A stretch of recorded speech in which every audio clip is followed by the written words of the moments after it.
राजस्थान के एक छोटे से गांव के पास एक पुराना और रहस्यमय किला था।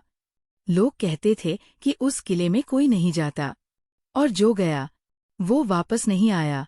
गांव के 3 दोस्त, आरव, विवान और कबीर, बचपन से उस किले के बारे में सुनते आए थे। आरव सबसे बहादुर, विवान दिमाग से तेज, कबीर थोड़ा डरपोक लेकिन दिल का अच्छा। एक दिन गर्मियों की छुट्टियों में उन्होंने तय किया, चलो उस किले का सच पता लगाते हैं। शाम का समय था, सूरज ढल रहा था। जैसे ही वो तीनों किले के पास पहुंचे, हवा अचानक ठंडी हो गई।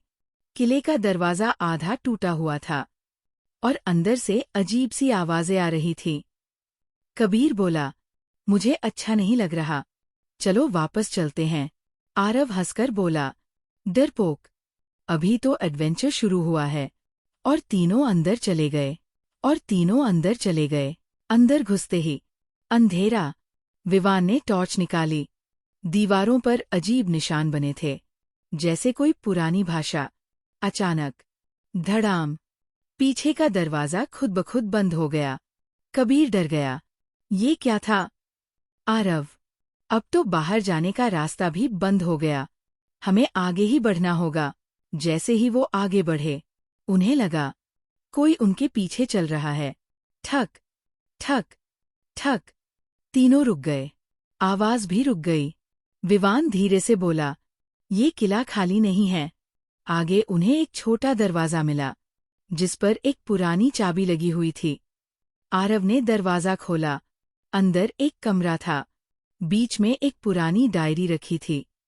विवान ने डायरी उठाई। उसमें लिखा था, अगर तुम ये पढ़ रहे हो तो तुम भी इस किले में फंस चुके हो। डायरी एक पुराने सैनिक की थी।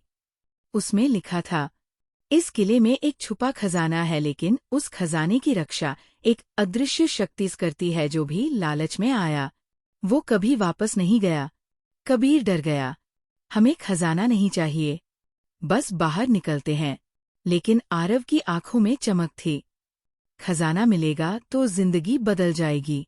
आखिरकार वो एक बड़े कमरे में पहुंचे। बीच में एक सुनहरा संदूक रखा था। आरव दौड़ कर गया और संदूक खोल दिया। अंदर सोना, हीरे, जवाहरात। लेकिन जैसे ही उसने छुआ, पूरे किले में गूंज उठी एक डरावनी आवाज, लालच हमेशा सजा देता है। दरवाजे बंद हो गए, हवा तेज हो गई और जमीन टूटने लगी। विवान चिल्लाया, खजाना छोड़ दो। कुछ सेकंड के लिए आरव रुका, फिर उसने खजाना छोड़ दिया। जैसे ही उसने खजाना छोड़ा, सब कुछ शांत हो गया। एक नया दरवाजा खुला। तीनों बाहर भागे और किसी तरह किले से बाहर निकल गए। तीनों जमीन पर बैठ गए, थके हुए। कबीर बोला, आज समझ आया सबसे बड़ा खजाना क्या है। विवान मुस्कुराया, दोस्ती। आरव धीरे से बोला, और लालच सबसे बड़ा खतरा।